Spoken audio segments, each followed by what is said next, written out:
I don't know if I'm live. Having trouble connecting. All It's right, live. there we go. Welcome back to episode number 70. Boys, we hit the 70 mark of Raise the Banner podcast. I'm one of your three co-hosts as usual, Mac Couture, Zach Brewitt. Benny Ballgame is back to Benny Ballgame, not just Ben Durth. And of course, our special guest today, Lucy Burdge. How you doing, Lucy? I'm doing great, you guys. I'm very happy to be here. I'm very happy to talk about the Red Sox, which has not been the case. I mean, it's been the case for the past few years. I'm always happy to talk about the Red Sox, but the vibes seem very, very high. So I'm very happy now to be doing so. Yeah, for the first time in, I don't know, maybe since 2019, post championship, it was 2021 a level of optimism. Yeah. Well, how about them Sox? Yeah. 2021 ALCS might have been the last time. It was like, yeah. Hey, that's where we'll start. Obviously we haven't really jumped too much into the Sox with all the Patriots free agency and all that nonsense that we really haven't even jumped in post free agency. But Lucy, what's your overall vibe of this season? I know we just talked before we went on about how you're feeling, but what's your overall kind of sense of how things are heading into the season?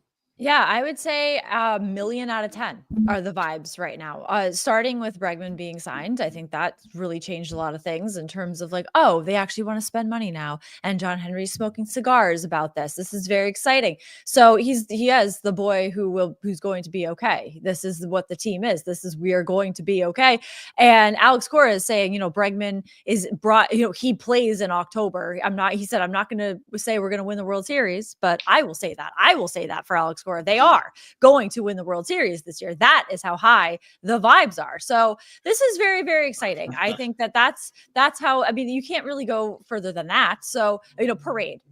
That is where it's all going to culminate this year is Duck Boat Parade. So you can't get better than that. So that's where the vibes are right now. Just warm Zach, Ben, where are you feeling on this? I was going to say, warm the duck boats up tomorrow. Yep. That's where we are. I'm in a good spot. It's nice to have baseball back. The weather's warm. So we're certainly turning the page to better days, and Fenway being open and hot dogs and a beer without having to mortgage your house, hopefully. But vibes are high. Excited. Opening day is going to be buzzing. They have a legit ace who's going to be towing the rubber. He won't be in the home opener. As things currently stand, assuming we don't have any injuries, I believe Walker Buehler should be towing the rubber for the home opener, which is probably a 1B to Garrett Crochet's 1A. If you were going to see anybody on opening day, you would want it to be one of those two guys. Obviously, offense should be a lot better. Could see a young guy or two on the roster. Feels like Kristen Campbell is being given every possible opportunity to win the job at second base. Ceiling is super high. Sky's the limit with him. Made a nice defensive play the other day. But hopefully he can swing the bat well for them. But yeah, it's exciting. The young guys, I was talking to a buddy of mine a couple hours ago. It's like the young guys are finally here. We've been hearing about these guys for 2 or 3 years at this point. So it's nice that they're finally here knocking on the door. One of them probably very well could be your opening day second baseman. Super excited to, spend some money at Fenway this year, which I haven't done in a couple of years because I haven't felt it was worth it. He's been boycotting the Red Sox. Zach, how about you? Vibes are equally as high. Not equally as high as Lucy. I think maybe a 500K out of 10. A million out of 10 is certainly high. But yeah, look, I came on here, whatever it was last time, and notoriously been pretty negative towards the Sox over the past couple of years, especially Lucy, you were just talking about, before we started. Since 2021, the ALCS, right, things have been really just kind of bleak around here. And for the first time, it feels like, John Henry showed up. He woke up out of bed and decided this is the year he wants to spend, whatever it was. Vibes are high. Little murky with the Devers stuff at the beginning. That ship seems to have been righted so far.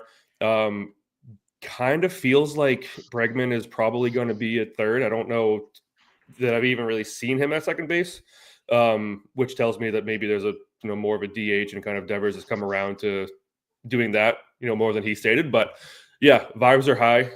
Like I said, I came on here before and said notoriously negative towards them. So this year I'm super excited. As Ben said, weather's getting better. Excited to spend $200. He's getting drinks and hot dogs and still feeling hungry when you go home. But overall, really hard to find anything to be upset about with this offseason so far. Yeah, I mean, absolutely. It's tough to not get too excited because of what has happened the last 4 or 5 years here. But I guess it's in part my love for Bloom and seeing these young guys come up and him getting the shine that he deserves. Ben, don't shake your head at me. Even Mikey Romero is going to break out this year. And you watch, I'm going to be insufferable. Absolutely insufferable if he breaks out this year. But, going into that, what it will take to be a successful Red Sox season. Lucy, you could start us off. Who do you think, if you had to pick someone to be the biggest surprise this year, someone that is the expectations isn't fully there, that could come out and be kind of the biggest, bonus to this current roster? Yeah, well, I would say Tristan Casas. I don't know what the expectations really are for him. I mean, he's already played a season, so it's like, are the expectations low? I feel like they're always low for him though, because people do not like him. So I would say him. But is it really that much of a surprise because he's the face of the documentary? He's like the whole thing. But Christian Campbell, I mean, I think Christian Campbell, if given the opportunity, which I think he will have the opportunity at second, I think he will be on the opening day roster. He should be on the opening day roster. I think he will surprise in the effect that we haven't seen anything from him on a major league level. So I think he will come through this season. And I think for this to be a successful season for them, they have to make the playoffs, because I think anything less than making the playoffs is a failure. And I think that's the kind of a fact at this point. But I think, get to the World Series at least would be a successful season for them. But if they don't make the playoffs, failure of a season. Yeah. Absolutely. Ben, Zach? I was going to say, to piggyback off that, I was talking to a buddy of mine, same guy, a couple hours ago, about how there's no clear-cut favorite in the American League, let alone in the AL East. I know people are kind of writing off the Yankees because Garrett Cole's had got Tommy John. He's done for the year. But, I mean, on paper, they still should be good. The lineup is old. I get that. But, no slight to Yankee Stadium. It's a Little League. Part of it's Gill's not also out for like 2 months. And then the back end of has his elbow injury, too. Lowe's injury. Yeah, who's the guy that's got the shoulder? Schmidt? Is it Schmidt that? Yeah, Clark Schmidt. Well, shoulder. Yeah, and Carlos Carrasco, who may or may not factor in, he's also injured.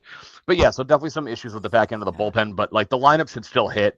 The bottom of the lineup certainly has some question marks. Although what lineup other than LA's doesn't have question marks at the bottom of their lineup? But there's no clear. Hey, Mookie's going to be on the IL to start the year. But clearly, the Red Sox won that long. trade. Bring him well, back. Okay.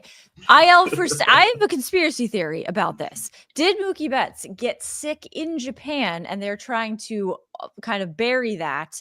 So, because he did travel with them, but they said it's before he traveled, but they want to keep international play. So, if a player is getting sick and it's Mookie Betts, then people are going to be outcry for, don't travel then because players are sick. It's like the Patriots when they went to Mexico and they all came back sick.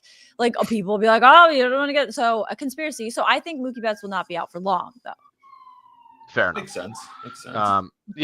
So I think to reiterate your point, Lucy, I think it's playoffs or bust. I know people want to write off the Yankees. I think that rightfully so, they should be the favorite to win the division.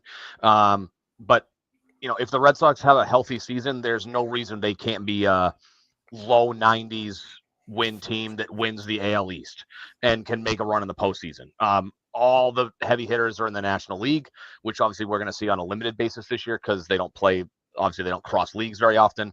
So I think the door's wide open for them as long as they stay healthy. I think Fangraphs gives them about almost a 56% chance of making the playoffs, which feels a little low. But they certainly have the offense, and with health, I think that they should absolutely be, at a bare minimum, the top wild card team or a top wild card team. I don't think this is a team that's going to be, oh, hey, if they get hot in the last week, they're only a game out chasing a, Seattle team. I think they're going to be the team pacing, the wild card and threatening for a division. And then, like they say, just get in and see what happens. But I'm in the same boat. It's certainly, it's playoffs or bust, especially given the nature and the dynamic of it's pretty wide open in the AL this year. Yeah, the additions you made should certainly get you over that 90 win mark, and especially into the playoffs. I think there's really no debate on if this team is a playoff team. Like, they 100% should be, and if they don't, it's an epic failure. And the thing that I probably am most interested to watch is every season it feels like August is just the teams can't figure it out. I don't know if it's like post All-Star break woes or whatever, but they just think for some reason they can't post a winning record in August. Bregman and Buehler, two guys who have been around, they've won. Obviously, Buehler won last year, so they know what it takes. Right, this is a relatively young team outside of Devers, coming over from last year, and then you add on Bregman and Buehler, so they should definitely have some experience in terms of like what to do to not get that fatigue, if you will. But yeah, I agree. I think it's 100% a playoff or bust year for them. Might be predating myself in terms of this your take, but I am opposite of Ben. I am kind of writing off the Yankees at this point. I might be saying that the Red Sox will be winning the AL East, but I'll get more into that when it comes to your take. All right, yeah. I mean, that's kind of where we could start off with one of the over-unders, and it's over-under 86.5 wins. That's what the sports book seems to be, hovering around. Zach, I know you just said that you expect 90 plus. Ben is pointing up. Lucy, are you the same boat? Are you going over 86.5? I would go over 100, you guys. 110. No. I would 110 and 60. 160. Maybe they 62? lose 2 games. They might lose 2. Maybe they tie. They just an undefeated season. No, I think absolutely over 90 games. They will not be mid. They will certainly be above mid this year. They will win more than 81 games. But I think they win more than 90, more than 91 games this year. So I see great expectations for the Red Sox this year. So I would definitely go over 86 wins, and I would go also over 90 wins. I say they win 92 games this year. All right. I mean, 92 games, I'll give them an opportunity at the division, if not probably the number one wild card spot. To win the division. Yeah, that's pretty good odds. I don't want to say the odds for them to win the division was I could 340. I could tell you. I was gonna say on DraftKings they're a plus 350. I saw that earlier today. Where are they on at MGM? Yes, at BetMGM it's plus 260. And if you are writing off the Yankees to not win the division, but to come in second in the division, you can get that exact order. Red Sox to win the division, then Yankees in second at BetMGM. You can get that at plus 600. So that is an option as well. So I like that. That is something. That's not too bad. Yeah. Biggest X factor for this team. Last year I picked Trevor Story. I remember that. And I mean, I gotta say I was somewhat right, just in the wrong side of reasoning. He went down and the shortstop position was a disaster. Who is, whether they perform very well or they perform very bad, the biggest X factor for this team? I would say Alex Bregman.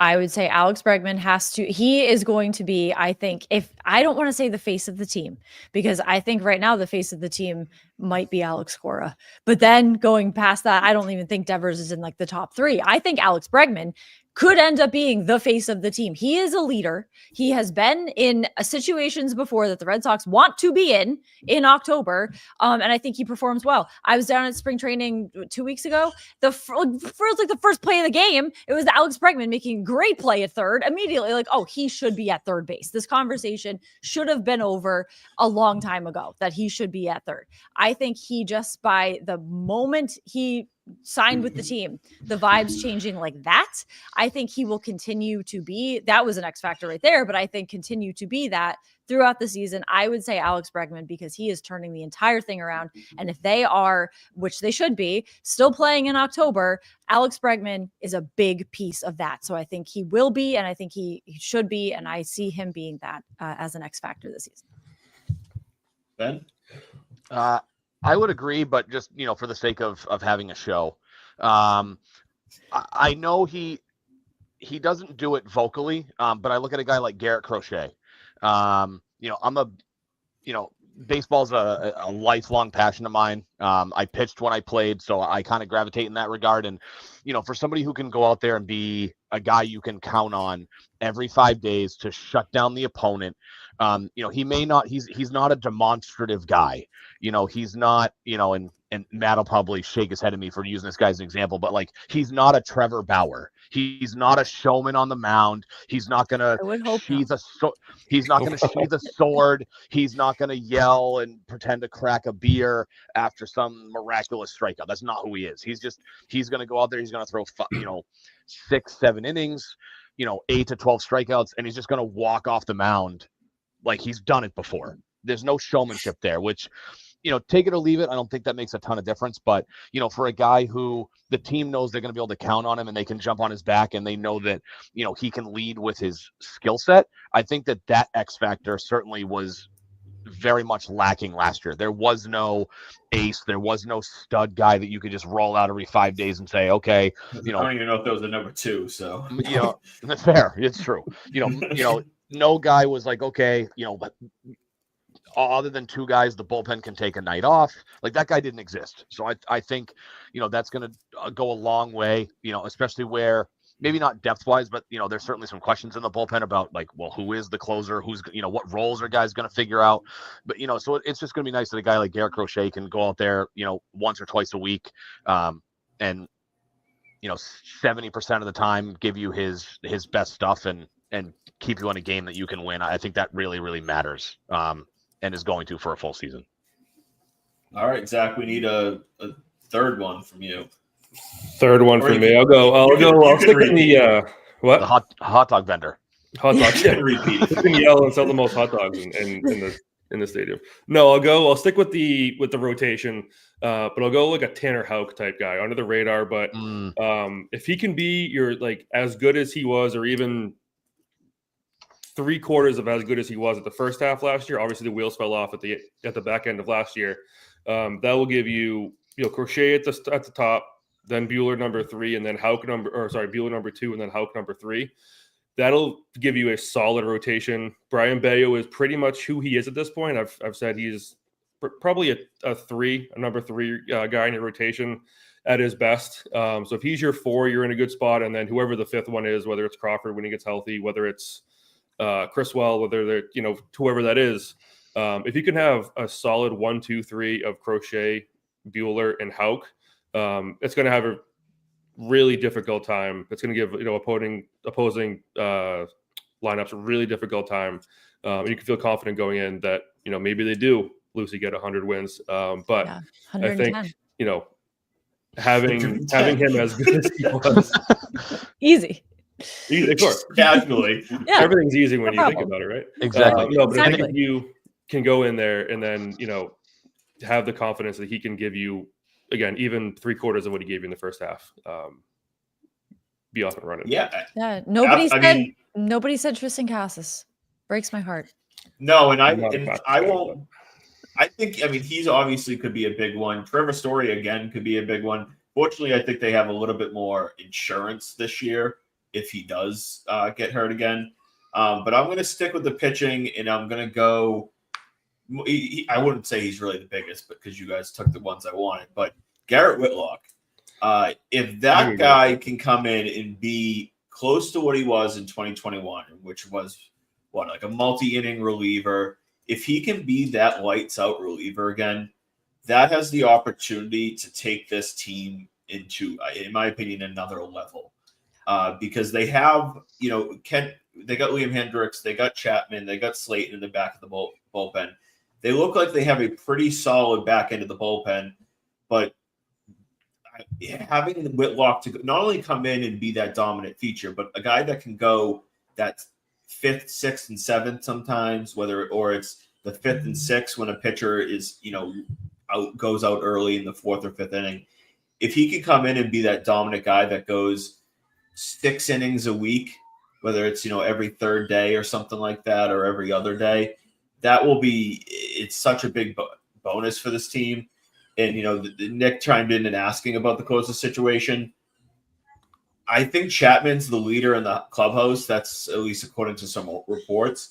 But I wouldn't rule out a guy like Whitlock taking that job throughout the season, solely because I think that if he gets back to who he is, he's the best pitcher in that bullpen. And it's plain and simple. So yeah, they might suit him for a better of a multi-inning guy. But if he's the best pitcher in that bullpen and Chapman is not, lighting things up, I could see Whitlock going in there. And he asked about Slayton as well. I mean, Slayton's going to have the opportunity. I think right now, it's going to be Chapman, but we know Chapman's walk issues throughout the years and stuff like that. So it's his job right now, but that he's going into the season, I think, even with his seat pretty warm. It's not exactly set for him. So I'll go Whitlock just because of what I think it can bring that bullpen into kind of the next level for this team. Next up, this is kind of basically just who do you think is going to have more home runs this year, Trevor Story or Jarren Duran? I would go Duran. Duran's sitting at 18.5, I believe. I didn't see Story's, but I think if Story stays healthy, he should probably win out. But that's also the biggest factor in all this. That is why. I capital F with that one, though. Yep, exactly. That's why I would go Jarren Duran, because you have the risk that Trevor Story is going to get injured, and then there it goes. So I would go Jarren Duran. Plus, I feel like he could have a big year. So he's kind of, I don't know if he will kind of come into his own as maybe his own leader. Perhaps. I don't know if he actually is like a vocal leader. He's a leader in some ways. But I think Trevor Story's injuries are my concern when it comes to taking him to have more home runs. So I would take Jarren Duran. Ben? I agree. Zach? Plain and simple. That's Lucy's points were all the points I was going to make. It's really like the injury when it comes down to it. I don't trust that Trevor Story is going to stay healthy for the whole year.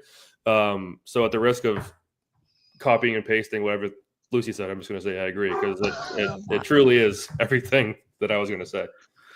So I'll be a contrarian just to spark the debate. I think the third time's a charm for Trevor Story. 3rd year of a deal. He feels pretty amped up. I think that the other part of this that we alluded to, right, with Bregman playing third bases, I think that there's now less defensive stress on a guy like Trevor Story, who feels like he will not necessarily have to make as many plays to his arm side, because Bregman is not going to make routine errors at third the way that Devers would. So I feel like that might be able to take a little bit of pressure off of him defensively, and that's how he got hurt last year. He had to make that diving stop in the hole to his right, and that's what happened with his shoulder. Devers immediately like hands on his head. Oh no, like this is the end of the world, and Trevor Story never recovered. So hopefully, hopefully the better defense at third. And I know obviously it's not going to be Bregman every day. He's going to need days off, and Devers is going to find himself over there every once in a while.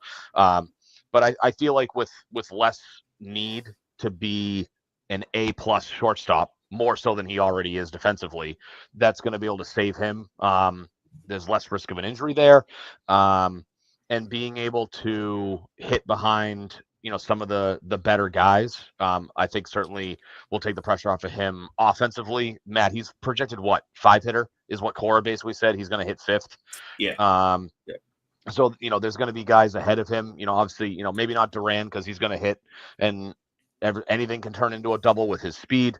So maybe he's not on base, but, other guys are going to be on base in front of him, plenty of opportunities. And maybe slight bias, but I have him on my fantasy team, so I kind of need him to be a full go for the season. That's all you need to say. Yeah, I think that's the good. He just gave this big explanation and realized it was just threw in there that it was a biased opinion.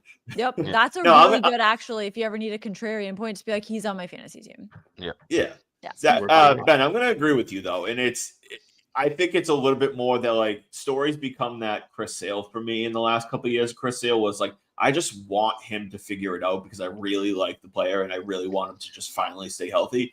And then we traded Chris Sale, and he finally stayed healthy because and then he wins and he wins an NL Cy Young. He did it. If you had him to, if you envisioned that and had him to win the NL Cy Young and listened to those who did, then you would be in business with Chris Sale.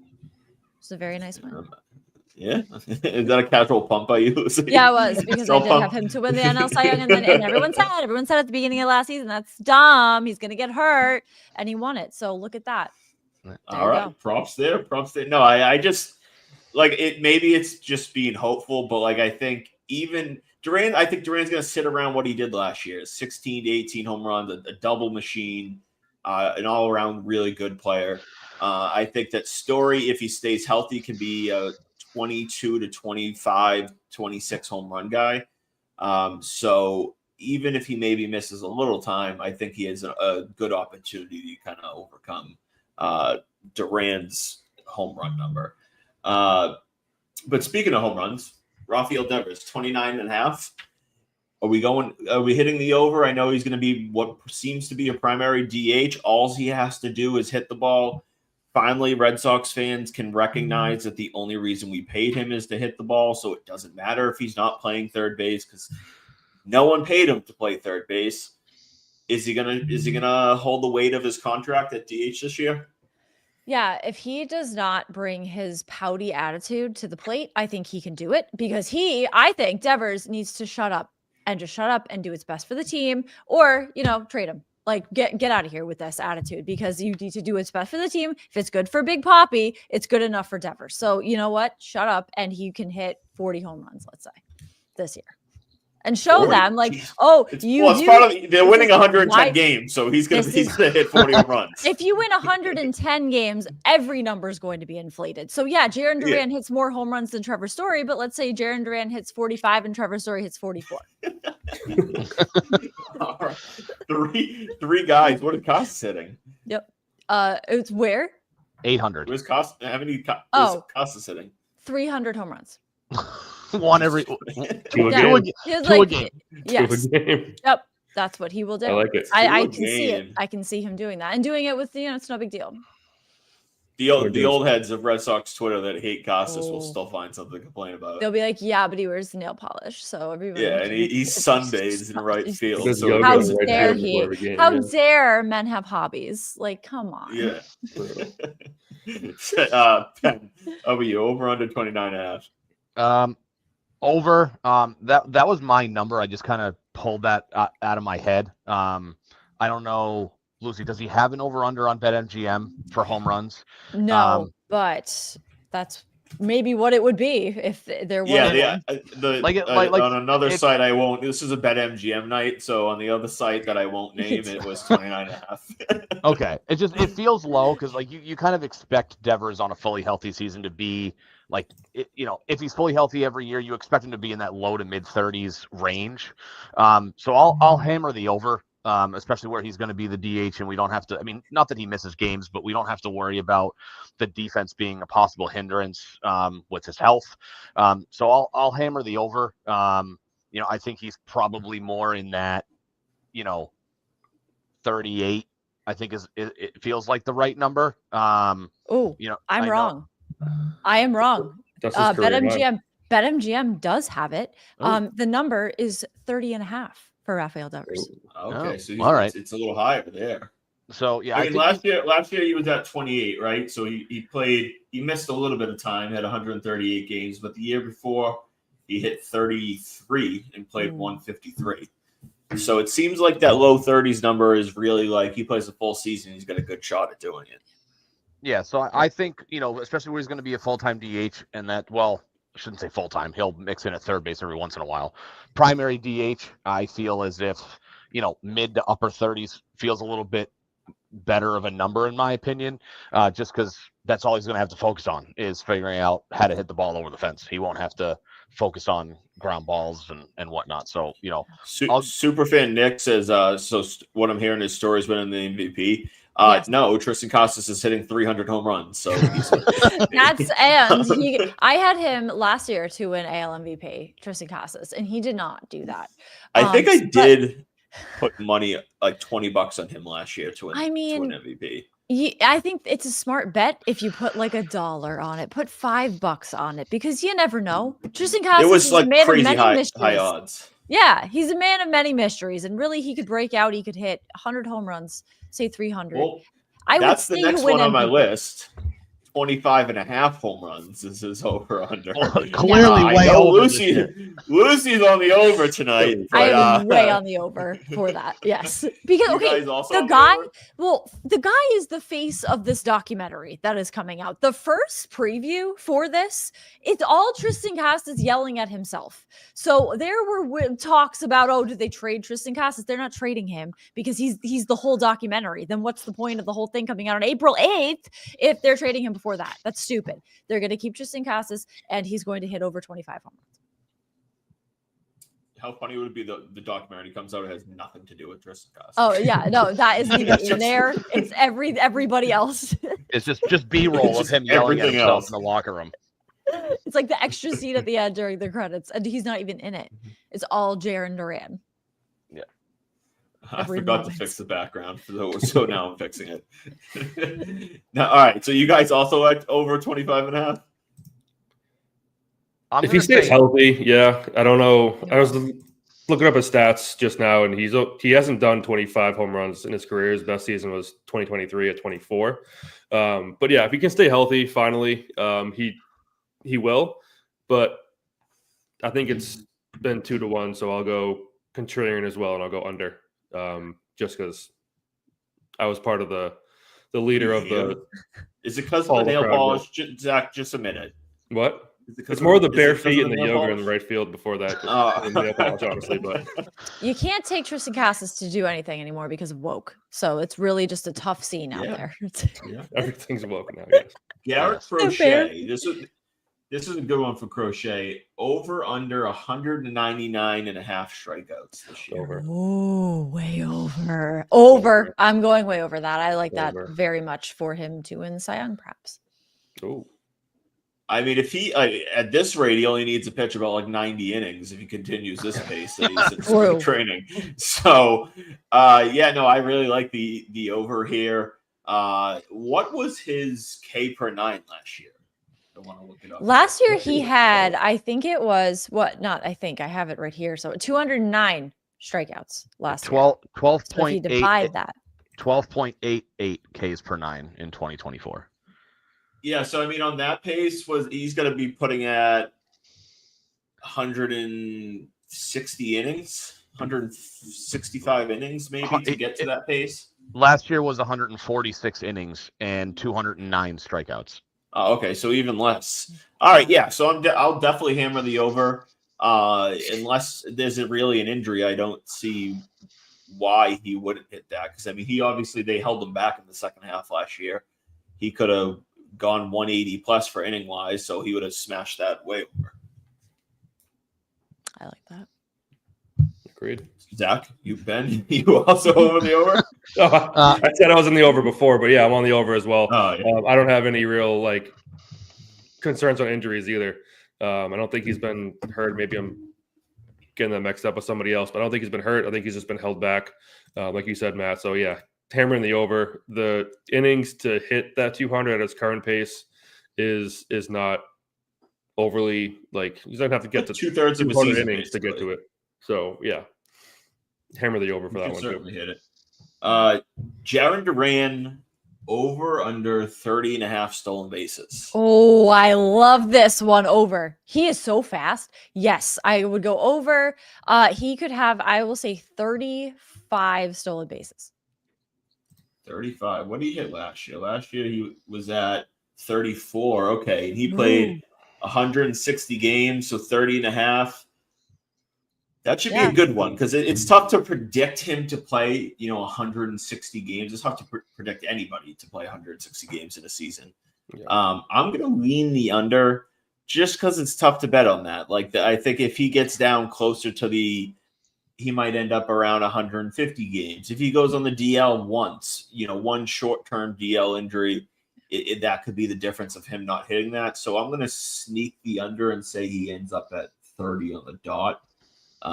And when I bet that tonight, I will make sure to bring back up this podcast episode at the end of the season. Write down that timestamp. For the same reasons, I'll also say under, but I think he's going to be right there. I think with a full season, especially given that the lineup is way better today than it was at any point last year, that tends to favor guys at the top of the lineup. He's going to hit leadoff for any game that he's there. Guys behind him are going to see pitches. He's going to have opportunities to steal bases. I'll lean the under only because, again, hard to say he would play 160 games. And there's enough outfield depth on the team that they won't need him to play 160. He's certainly talented enough that he should be in there, 99% of the time. But I'll say under for those reasons. But it wouldn't shock me if he swiped 40 bags and just went off. Right. Yeah, I'd go over just because, of the speed thing. He's so fast, has the ability to turn anything into a double, right? But I wouldn't be surprised if he gets up towards 40, maybe even 42, 45 stolen bases. Good point by Ben. I think the better the lineup is behind you, the more pitchers they're going to face and then try to, hold them on, whatever. But I do think, he'll let loose a little bit more this year and get closer to that, 40 number where was he at 32, you said? Last year, 33, whatever it was. 34. So, yeah, I think, even with a little bit less games, I think he'll probably, be a bit more aggressive maybe than it was last year. And I think, Core's going to just send him when part of it to me is, you got what seems to be Rafaela hitting 9th in the order. He's a guy that, chases a lot of pitchers, swings the bat, usually has some quick at bats. That certainly can play a factor in a guy like Duran's stolen base numbers. So that also maybe will play a factor in me being the under. So I guess this next one will double up on two of the previous ones, and it's more for Lucy and Zach since they went over on Duran and Devers. Who will have more, Duran stolen bases or Devers home runs this year? Ooh, I'll go Duran steals for that one. I can't see Devers hitting. If I'm going to go out here and say that Duran's going to get 40, I don't know. This is going to be the year that Devers breaks his record of 38, but it could be. But yeah, if I'm going to say he's going to get 40, 42, 45 steals for Duran, it'll be hard for me to say the same number for Devers home runs. So for that reason, I'll go Duran more. Okay, I am going to go Devers more home runs than Duran has stolen bases because I did say that Devers will have 40 home runs, and that I think I said that, and then Duran will have 35 stolen bases, and 40 is more than 35. So I think I'm going to stick with that, and I'm going to go Devers will have more home runs than Jarren Duran has stolen bases. Absolutely. I was not a math major, but I can confirm 40 is I would rather have I $40 counted than 35. and I realized, yes. I used my fingers. Yep. And I was like, man, and 40 was higher than fast 35. too. All right. To wrap this up with you, Lucy, I don't know. I think we did this last time you were on, but we're going to do your state, your take. We'll do ours later in the episode, but it could be Red Sox related. It could be anything you want. What's your state, your take for the evening?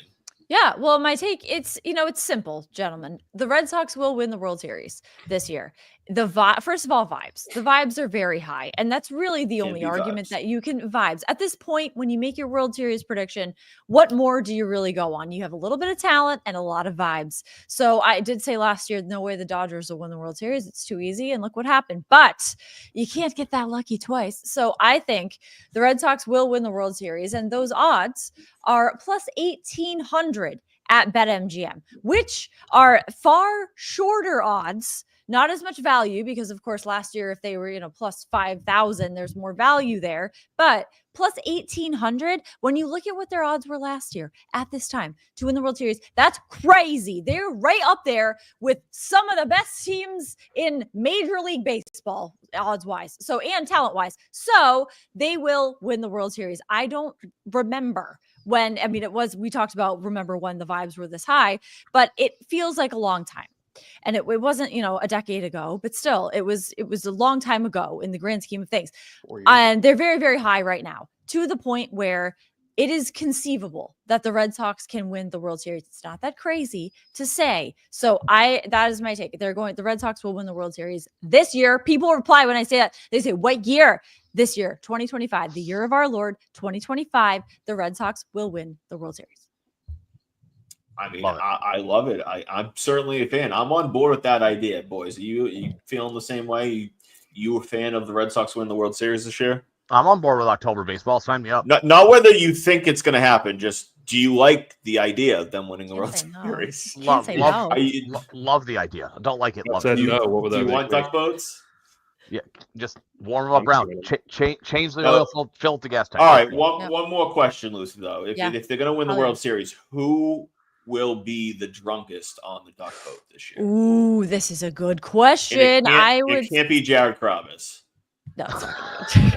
I don't know if he's going to be on duck.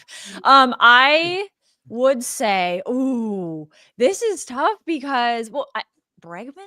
I don't know. Yeah, Bregman. That's what I would think. I would say I could see Crochet. We're just gonna say Crochet. Yeah, right. He's 6'6", 250. I bet you he can throw back a 12-pack like nobody's business. I just don't want anyone to be as sick as Sam Hauser was at the Celtics parade, because that grosses me out like you wouldn't believe. He did get sick on the duck boat, so I don't want anyone doing that. But I would say maybe Alex Bregman, just because he came here to help this team, win a World Series, and then he does it. So I'm trying to think of who's a guy who, when it gets down to it, when he's not playing, is really Alex Bregman is the first one that comes to mind. Yeah, I would say Bregman, Crochet. I feel could pound them back. Liam Hendricks would be a dark horse. Yeah. I feel like he could probably put them back like there's no other. This is true. His body type, does anyone buy a duck boat at the end of this? Maybe Bregman. It would yeah. And then he leaves. That's the next one. Most likely to buy a duck boat. Yeah. You know who is Tristan Cassis. He would live on the duck boat. You know what? He would own a duck boat. He'd just be cruising down the Charles going to work. Yep. He could sunbathe on it. He could walk it outside Fenway and sunbathe on that. He'd be doing warrior pose on the bow. Why hasn't he yet? When you think about it, he really could. That would be a great photo shoot too. All right, that's going to wrap us up with Lucy tonight. Lucy, I appreciate you coming on. You are I've been asked this question before. Our second repeat guest here on Raise the Banner. So I'm the second member of the Two Timers Club. Yeah, you and John Lyons. WEI, yeah. Great guy. That is great company. I love that. So shout out John Lyons. Thank you guys. This has been an absolute blast. I'm excited for a World Series. I'll see you guys at the parade.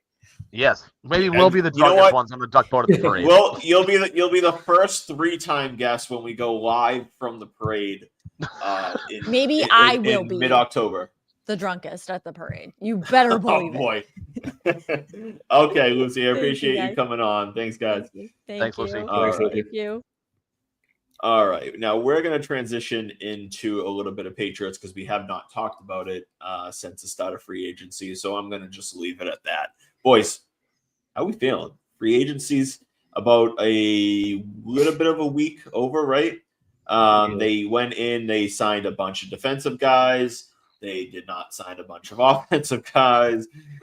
They did bring in Moses, and today they bring in Bradbury formerly from Minnesota. How are we feeling about this offseason and where things stand for the New England Patriots? Yeah, I give it a solid B, teetering on B plus. Can't give it an A, right? Because as you said, really no offensive talent was added except for Moses and now today Garrett Bradbury. But feels like the first time in a long time that it feels like anyone that they were connected to on Twitter, they signed. Milton Williams, Garrett Bradbury. Saw a couple reports about them being in on Carlton Davis. They got him. Obviously Harold Landry was kind of an obvious one, just given his time with Vrabel. But there really isn't a position of need that they went into this offseason with that they didn't go out and get, except for maybe safety. Would have liked to see them get a Javon Holland, for example, or Justin Reed. But overall vibes maybe aren't quite as high as the Red Sox, but certainly much higher than they were this time last year. They actually did go out and spend money. And then when Milton Williams, for example, kind of looked like he was on his way out and going to Carolina, they stepped in again and said, no, we're getting you. Like, name your price, name your number. You're coming here. So let's hope they can go out and get some offensive talent in the draft, or maybe through trades or what have you. But overall, so far, so good. Zach? I mean, Ben. If you wanted an echo, I would have just let you have it. I'm in that BB plus range. That first day it was like one guy after another. It was like, wow, this is fantastic. I would say looking back at it, they didn't make any sexy moves. They made like the boring signings. Like they needed a good, D tackle. You go get Milton Williams. Like, okay. It's like drafting an offensive lineman in the first round. Like, it's necessary, but nobody jumps off the couch and gets excited about, a potential left tackle. Williams borders on sexy though. I like his upside. Hopefully he can, I know that hopefully he wasn't a byproduct of that Eagles defensive line. True. It was just that good, but he only played 50% of the snaps just because they had just an insane rotation. So But other than the only Zach, you kind of hit the nail on the head. The only glaring hole that they didn't address, and it wasn't necessarily due to a lack of trying, was they still they didn't make a splash at wide receiver. Like, I get that Mac Hollins is certainly like a depth move, fine. Like, yeah, he's a guy that you can bring into the wide receiver room, short money, depending on what happens in the draft, or if you can go trade for a guy like a Brandon Ayuk, he might be an odd man out. Although, who knows with the, I would imagine that like Douglas and Booty are probably the only guys in that wide receiver room that are 100% safe. Polk is pretty close because I don't think they're going to jump ship on a high second round pick a year after you take him. But like Javon Baker, not safe. Mac Hollins could be an odd man out. But other than that, they certainly filled, holes that were necessary. And the guys that they bring in, fill certain roles, right? Like Harold Landry, not necessarily an elite pass rusher, but he certainly can help maintain the edge. And he's good in run defense. Spillane up the middle next to Juwan Bentley, can certainly be good run stuffers in the second level of the defense. If anybody were to ever get past Milton Williams, Carlton Davis will lock down the other side of the secondary opposite Christian Gonzalez. So going into the draft, I really want them, there's still certain things they have to do, but I really want them to be, I would love them to be offensive heavy.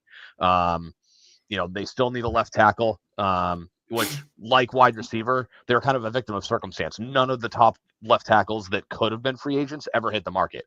Alaire Jackson, Ronnie Stanley, both signed before the tampering window opened. And that left with guys like Dan Brown, who is probably Dan Moore, who's probably just on the other side of average as an offensive tackle, gets $20 million a year.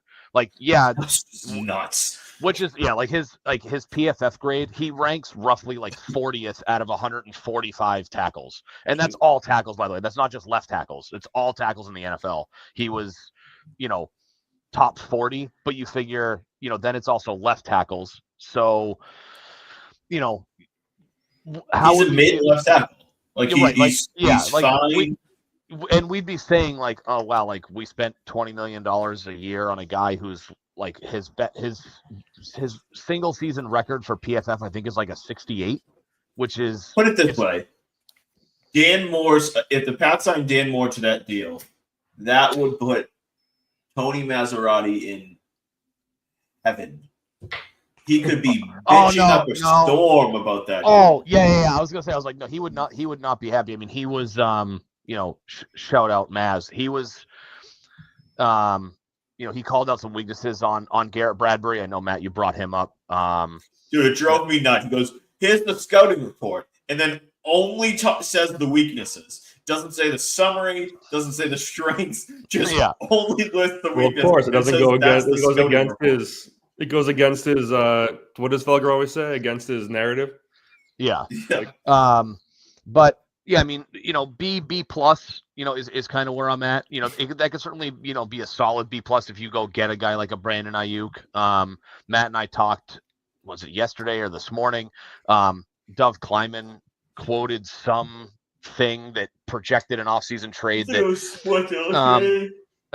was it SI that we were going to trade, that we could trade, that not could, that the projection was the Pats were going to move the number 4 overall pick to the 49ers and get Ayuk 11 and 43, which are their first 2-round picks this year, which as a Patriots fan, it would be really hard not to get super pumped about that move. But given where the 49ers are at, like they either lost or sold off pieces this offseason. So like, to me, like, I get it. Like, sure, if they're going to go into a rebuild mode, it makes sense to move Ayuk, who, by 2025 standards is not necessarily asininely expensive anymore, especially now with Jamar Chase topping $40 million a year on his latest deal. $30 million for a low end wide receiver 1 type of guy feels like a decent price. And he's still young. Ayuk, I think, is entering his age 26 season. I don't know when he turns 27. But it would make sense if they wanted to move on from him. That just is a trade that makes zero sense for the 49ers.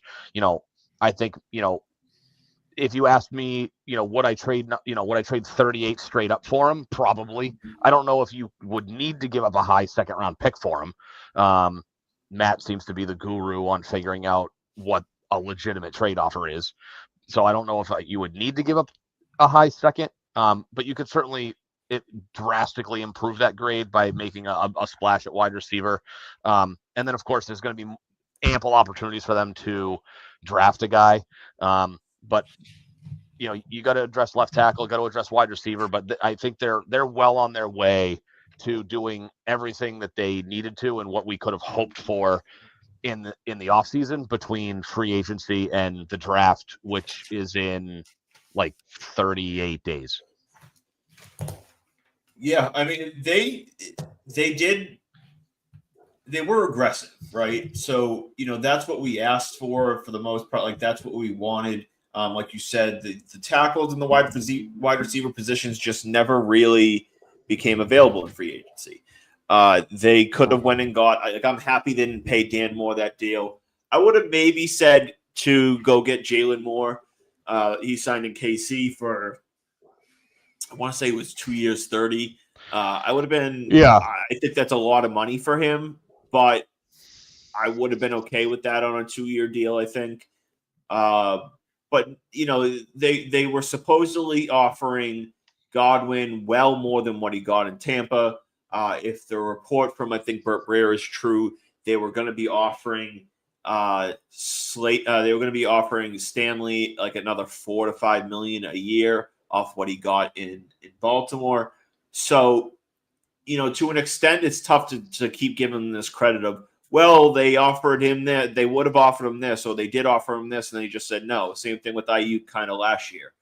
It's really kind of until they do it, you gotta be a little bit critical of them.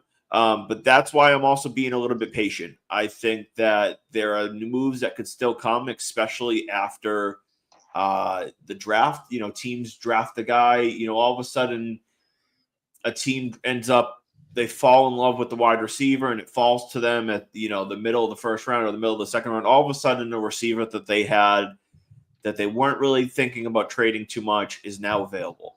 We saw it with Ayuk last year. Like, when was that trade conversation? That was in like July or something like that, or August. Those conversations were. It wasn't during the year. No, he signed before the draft, before the season. Yeah. He did? Okay. Yeah, but it was deep into the summer. So, you know what I mean? Like, things can pop up. I'm gonna give them the time that I don't want to use the word deserve, but give them the credit that late August. It was late August. Yeah, it was right before week 1 of the season. Exactly. Yep. So I'm going to give them the time that they, the full off season is, and not make quick judgments because a lot can change.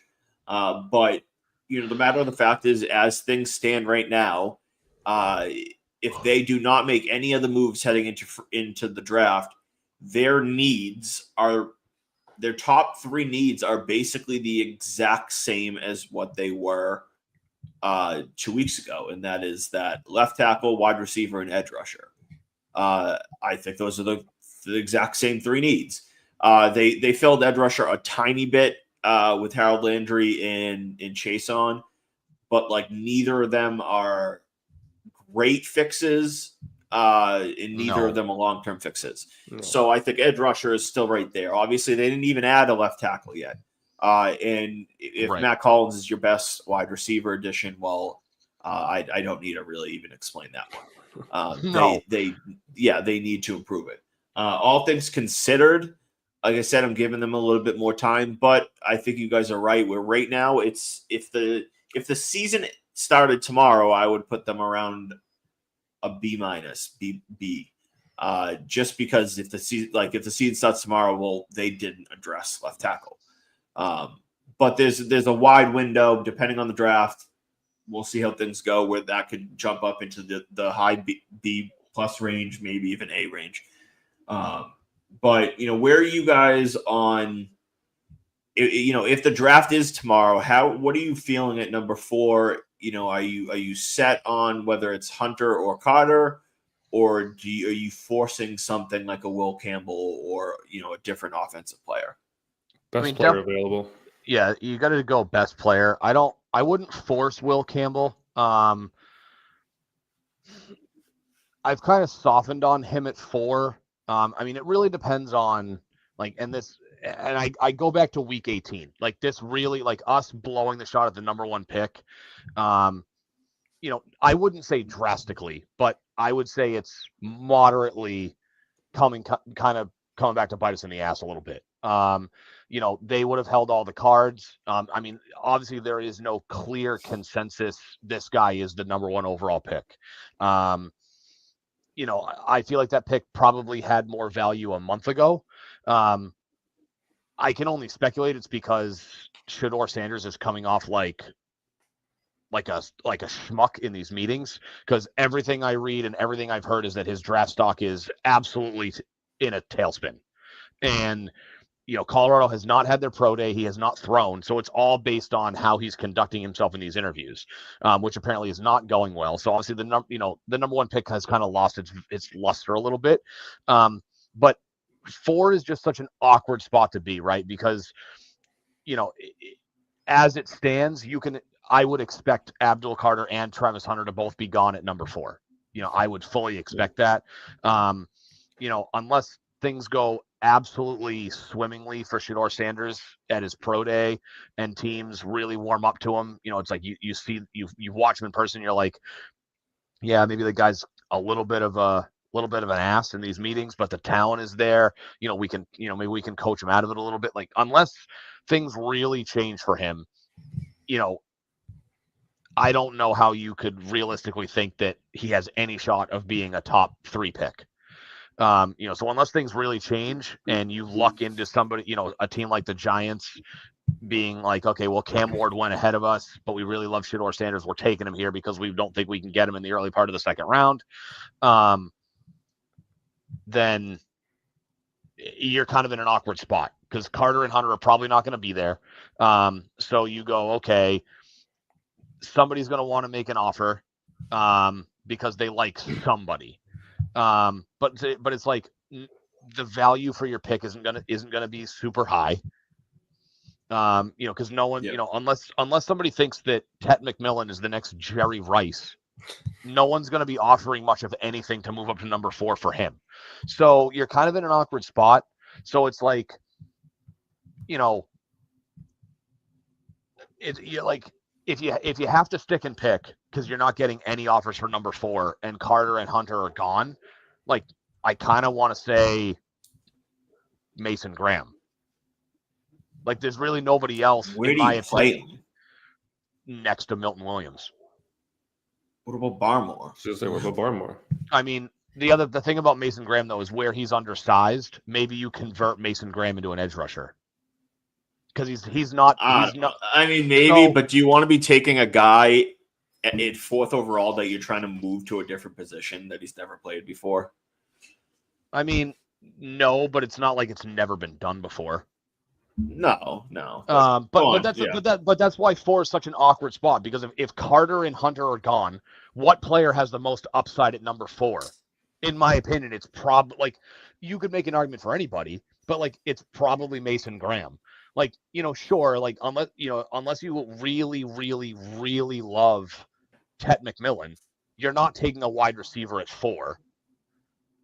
So it's like obviously in an ideal world, you almost have to just move back, and even though it is probably going to be below market value on an average year, you just have to take like the best available trade offer, move back, add a pick, and then at that point, if you're staying in the top 10, then it's like okay, what left tackle do we love? And maybe, if you love Josh Simmons, assuming that his medicals check out, great. He probably has the most upside of the left tackles in the draft, but the question mark on his health is there. If you're sitting there in the 9, 10, 11 range, do you consider Tet McMillan? Maybe, you probably still get Will Campbell at that spot. Like, it's just such a weird spot to be in. It's like, I feel like with every passing day, I'm less and less confident of any kind of move that is just a clear cut. This is what they have to do at 4, whether it's stick and pick or trade back, because any trade back again is going to be below value. So it's like, and how far back are you going to end up going anyway? Like who's going to want to move up all the way to 4 when Carter and Hunter are off the board? Yeah. So I think, I'll say if Hunter is there at 4, I think that there is close to 100% chance that they take him. I'm very confident in that. In the few, that's a mix of like I think he's the best player. There's a couple people I've talked to that say that they're very very high on him. I think that if he's there at 4, that's going to be your answer. If he's not there at 4, if Carter's there at 4, I think that there's a good chance that they take him, but I think they'll also listen to offers. If both of them aren't there, I think that you look at that and you say, what's the best offer? And even if the value in theory isn't great compared to like history wise, which it won't be. Yeah. I still think you look at that and you probably lean that way. Now, if it's garbage, like I'm not saying, move back to 8 for like a 4th round pick, but if the Raiders call and are offering only a 3rd round pick to slide up, like that's undervalued. But if they're both gone, I think I lean that way. Just because I think that you could still get a guy you want, like the guys you really like still are going to be there at 6 and what fits this team and all that. If Chicago offers the same thing at 10, if Carolina offers, the same type of thing at 8, I'm not saying a 3rd, but like an undervalue offer that's still like decent and you still add a pick or 2. Yeah, I just think you lean that way. Like if Carolina comes and offers just the 2, which I think is, for the most part, a little bit undervalued to move up to 4. If they just offer a 2, even if it's next year, I think you would take that deal without Carter and Hunter on the board. Yeah, and that's the tricky part, right? Because I look at, with the likelihood that it's in some order Ward, Hunter, and Carter. Like, who are the teams that are sitting in the 2, 3, 4 range behind you? So that would be the Raiders, the Jets, the Panthers, like the Saints, maybe. But you look at those 3 or 4 teams and go, does one of those teams absolutely love a Mason Graham or a Tet McMillan, or, I mean, I don't know who, like, pick any name, right? Maybe the Bears are like, hey, we don't think that Jonty is going to fall to us at 10, and we don't want to risk losing him. And we all know that Ben Johnson absolutely loves his running backs. So unless somebody gets like cold, like jittery feet and pulls the trigger on something, you're probably looking at, trading back, Vegas calls and say, they're like, okay, like we'll throw in 68 to move up to 4. You can slide back to 6. The Jets could do the same thing with 73. We also have to remember that, like, even if there's not an obvious player that someone's trading up for, if a team like Carolina, like if they really like Mason Graham and they say, well, it's only going to take this, let's go and get the guy we want. That pick can still be very enticing, even without a clear top guy. Yeah, you're right. You just may not get, and I know we talked about, it's like, well, what if what would it cost the 49ers realistically to move up from 11 to 4, and the closest comp you have is the 49ers trading up for Trey Lance in 2021, where they swapped first rounders and added in 2 additional. Like, you're not getting that in 2025 with this draft class. But yeah, I mean, so it's like, I don't know if Carolina would really pull the trigger, because if they trade up from 8 and they do that deal that you're talking about, they're basically giving up their only, like, they don't have a second round pick. Yeah. So Chicago's a team that makes a lot of sense. I'm sorry, they have a late second. They don't have an early second. So yeah, there's in the 50s. Yeah, 57 or 58. So it's like, if they're giving up a first and a late second, well, they don't have. It's not like they're giving up an early third. They're giving. So it's like, I don't know if they would pull the trigger on that, but yeah, I mean, you might have to take a below market value offer, and and then at that point you're in a better spot, because then it's like, okay, well, now you're getting value for a guy like a Josh Simmons, a Will Campbell, again, or a Tet McMillan type of guy, in the 8 to 11 range. Yeah, well, I think Chicago's a team that makes a lot of sense now to move up, because they've invested heavy in at least in their interior offensive line. Now they look at that and they say they own the 39th and the 41st pick. And so I think that they have that luxury where if they go and, like, maybe a Carter's there, and they say, we could really use that dominant edge rusher to add to this defense. And they go, okay, we'll give you 39 plus 10 for that pick. And if I'm the Patriots, I heavily consider that, even with Carter on the board. So with Carter on the board, I'd probably want a little bit more, but it's not that far off. Like, I might want like a second or a third rounder next year, just because of the guy that you're passing up. If Carter and Hunter are gone and Chicago's like, conversations we're having make us feel like we can't get the guy we want at 10, then yeah, maybe you have to settle for 10 and 39 or 10 and 41 without the additional pick. Zach, where are you on all this? So I don't know that I'm really convinced that we're going to need to trade back. I know there was a lot of talk about trading back, but I feel super confident. Maybe not super confident, but I feel very confident that one of the two is going to be available at Hunter or Carter. I think there's a higher likelihood that a team like Cleveland takes Carter to pair up with Myles Garrett. And you look at the team like the Giants, they're a bit panicky in terms of who they take, and they sometimes can reach, especially now that they got rid of Saquon and he just won the Super Bowl with the Eagles.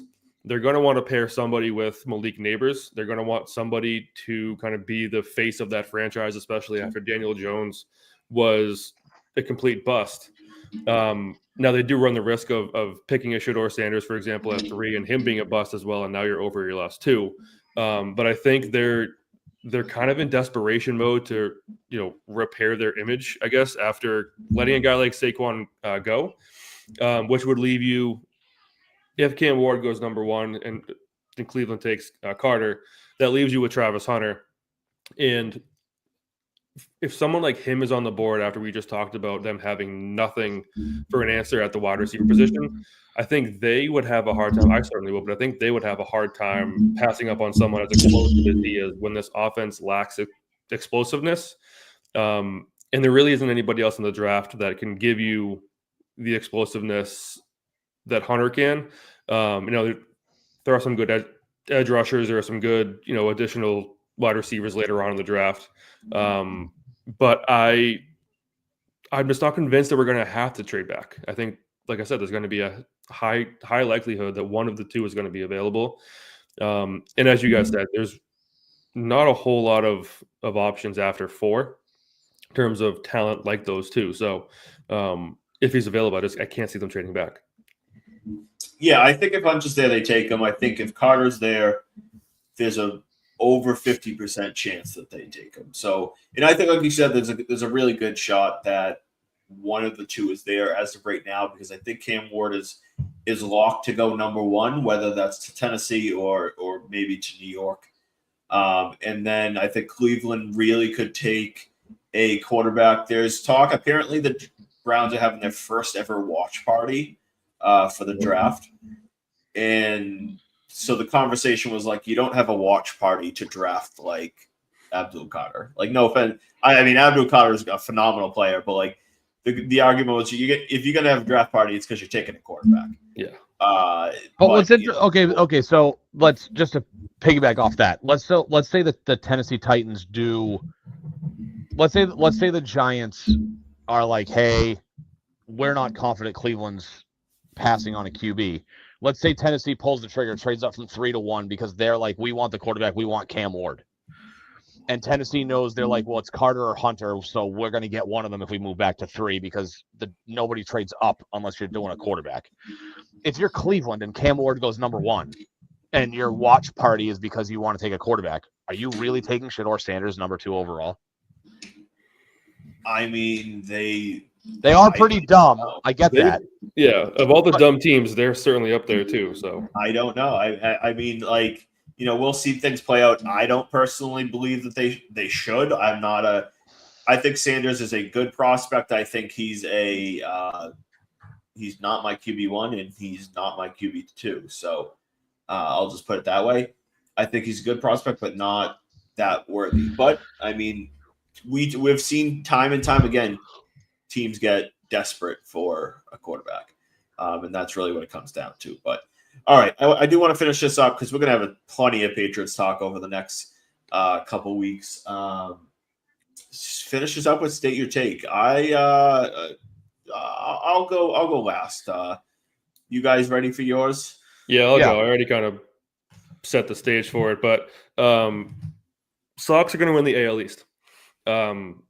Yanks are decimated with injuries. Stanton's out for a bit. I don't even know if it's been posted how long he's going to be out, but his elbows are both shot. Does he have elbows anymore? I don't know. Probably not. They're just non-existent anymore. Just forearm to shoulders. Garrett Cole's obviously out for the year. You said Clark Schmidt has a shoulder injury. They're older.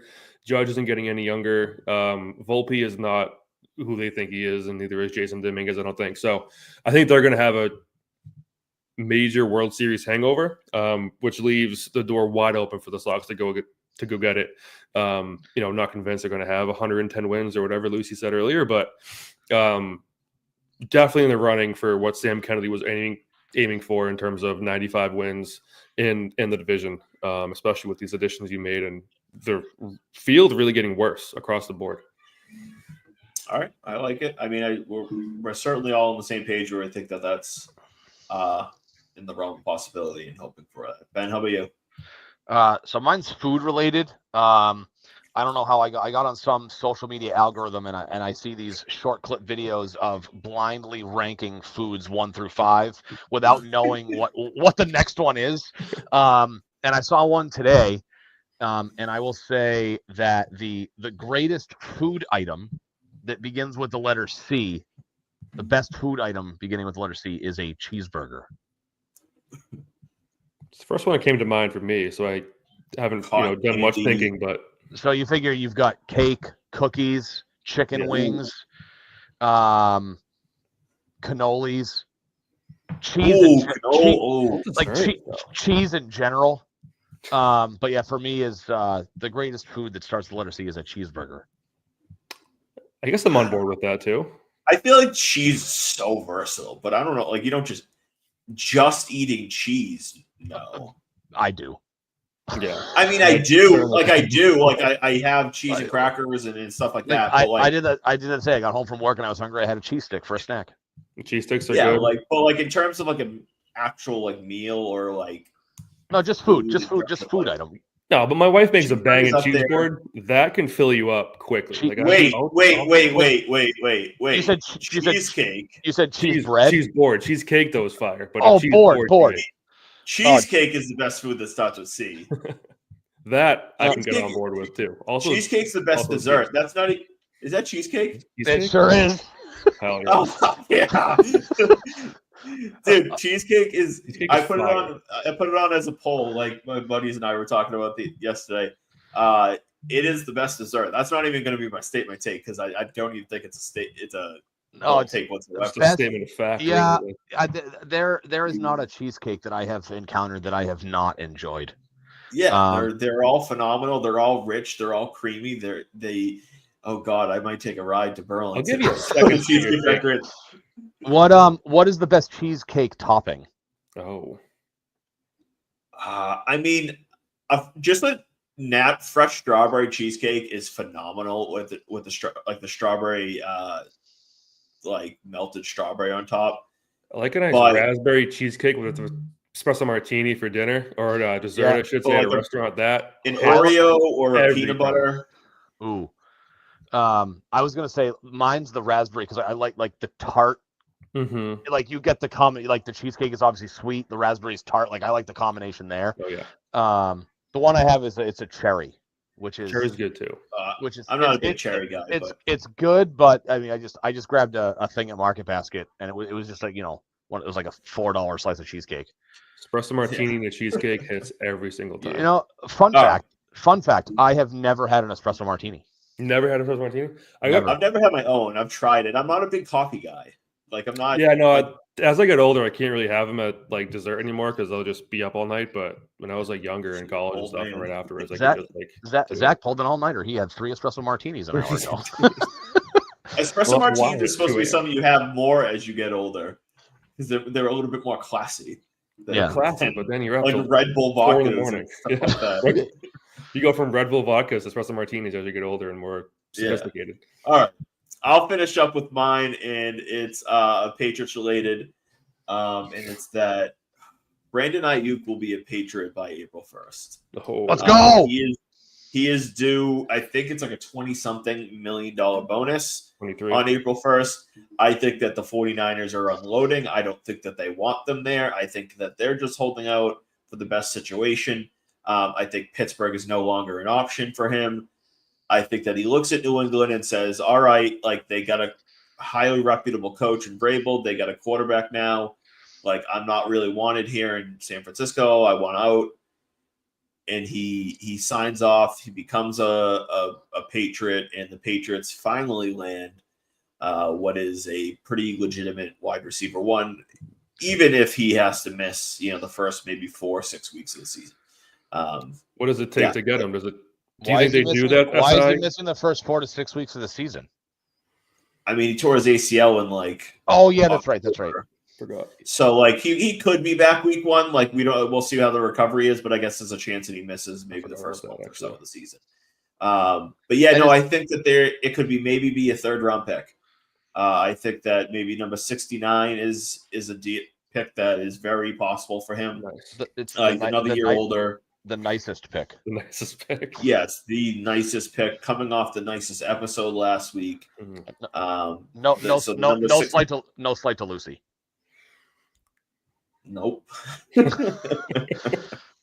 All right, yeah. So that will be mine. April 1st, so we're about 12-ish, 13 days away. We will be talking about Brandon Ayuk as a Patriot. So. All right, boys. Any final words, thoughts, queries? No.